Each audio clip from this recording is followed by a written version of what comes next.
Shine your eyes, oh, shine your eyes.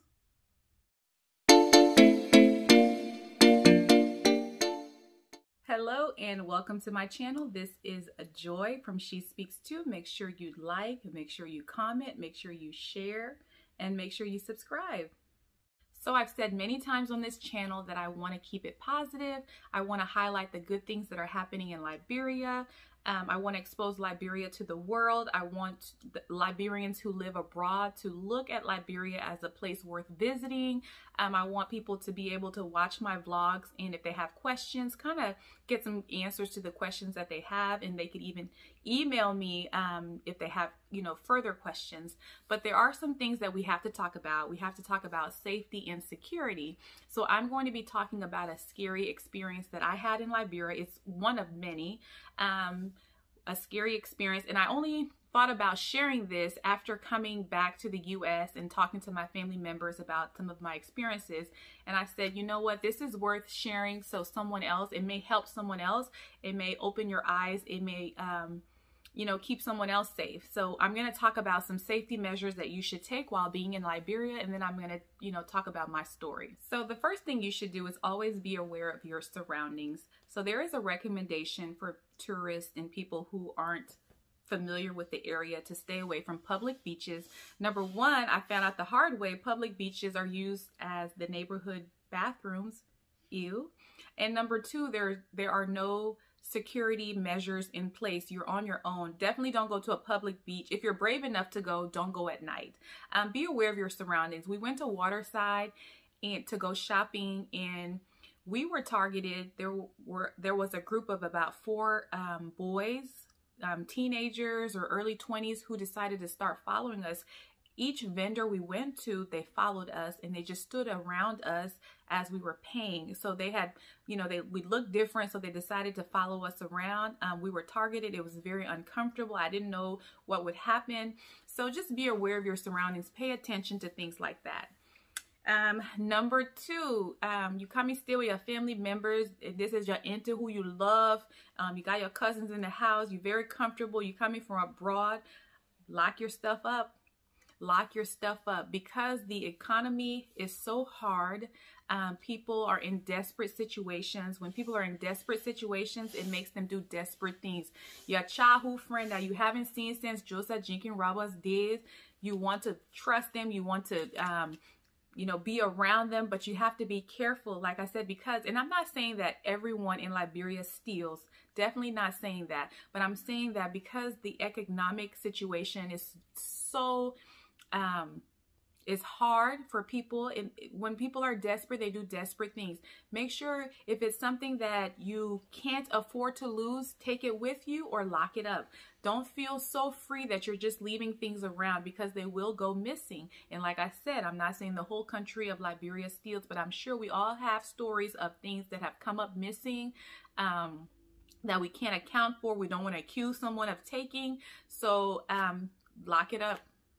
If you are in Liberia for an extended period of time, it is beneficial for you to get to know your local police officers, visit the police station, get some phone numbers so you can have people to call in case of an emergency. There is no 911. What is your emergency? Everybody on their own. Every man for themselves, God for all. You on your own. So it's beneficial to you to at least have some people you can call to hurry to come to the house in your neighborhood if you need help. Okay, so now that I've gotten through that, let me tell you this story. Okay, y'all ready for this story? So we had come home one evening, me and my husband, and he wanted to go check the generator with the security. So he was in the back checking the generator with the security, and I was still getting things down from the car. So I just happened to be in the front where the gate opening is.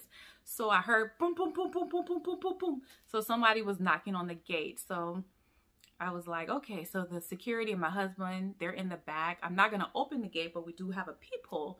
So I opened the peephole. There's a girl standing there, a lady standing there. I'd never seen her before. And I said, hello? She said, I'm here to feed your dogs. I brought food for the dogs. So I said, you brought food for the dogs? And I said, who told you to bring food for the dogs? We don't, I didn't ask anyone to bring food for the dogs.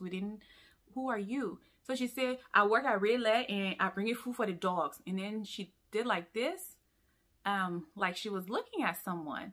So I said, well, I'm the owner of the house and I didn't ask for food for the dogs. She said, the security told me to come and bring food for the dogs. So I said, hold on, let me go talk to the security and I'll be right back. So I went back to where my husband and the security were looking at the generator.